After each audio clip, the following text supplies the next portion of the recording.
Good evening. 18 months of hard work will culminate on election night Tuesday, but campaigns are not slowing down. And we have team coverage tonight, starting with KCCI's Alex Kirkpatrick, who met with local Democrats today. And Alex, while they're optimistic, organizers do admit that the party faces some major challenges.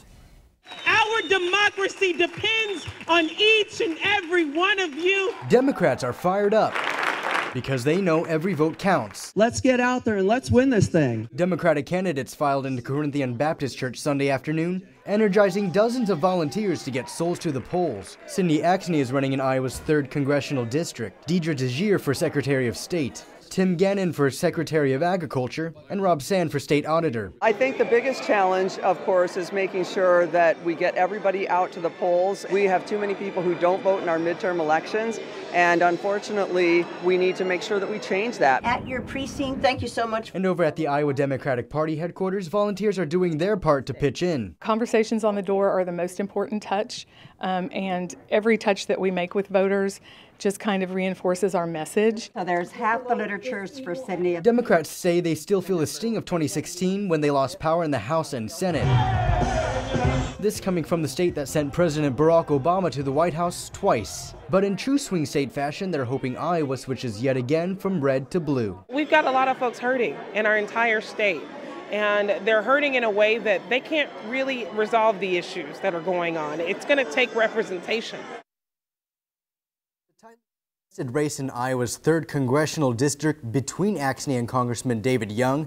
The latest New York Times poll shows 44% of likely voters support Axne, while 43% support Young. That's well within the poll's margin of error of plus or minus 4.6 percentage points. Laura? David Young's campaign knocked on doors this afternoon in Waukee. Senator Joni Ernst and City Council member Anna Bergman joined the congressman as they canvassed the area. Yesterday, while on a whistle-stop train campaign tour, Young acknowledged his district is a so-called purple district and anything can happen. It's a competitive district, obviously. It's a purple district, Republican leaning by maybe 1 point, but in 2014 and in 2016 they called it a toss-up and competitive. We won by double digits. I'm honored to serve. We think we're going the right way. Well, it's also neck and neck in the race for Iowa governor. Today, Governor Kim Reynolds rallied supporters at a homecoming event in Osceola. KCCI's Marcus McIntosh reports in Clark County.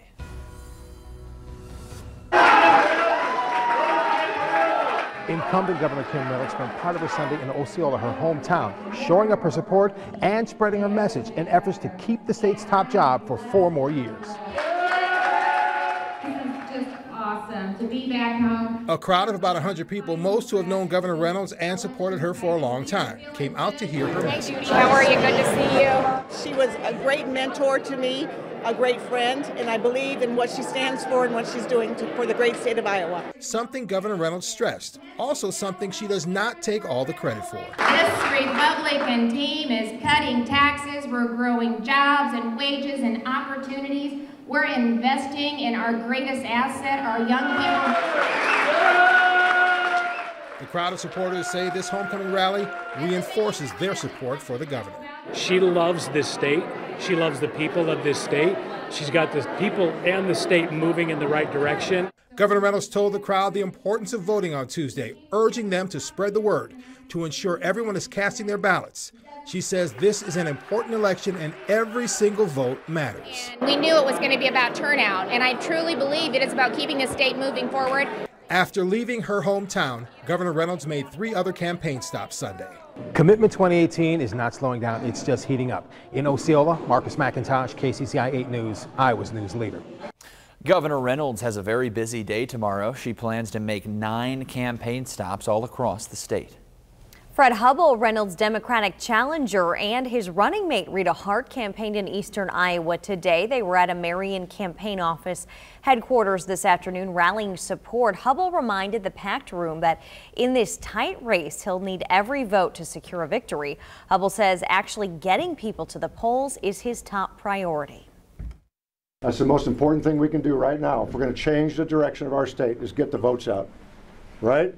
Oh, yeah. Oh, yeah. So we need your help. We really need your help right now. Hubbell criticized Reynolds on the budget, privatized Medicaid, and her tax credit incentive program. You can look for expanded election coverage here on KCCI. Tomorrow we have a special edition of KCCI 8 News Close-Up. It's at 6:30 following KCCI 8 News at 6. Then on Tuesday you can count on KCCI for complete election results coverage. You can also find them on our free KCCI 8 mobile app.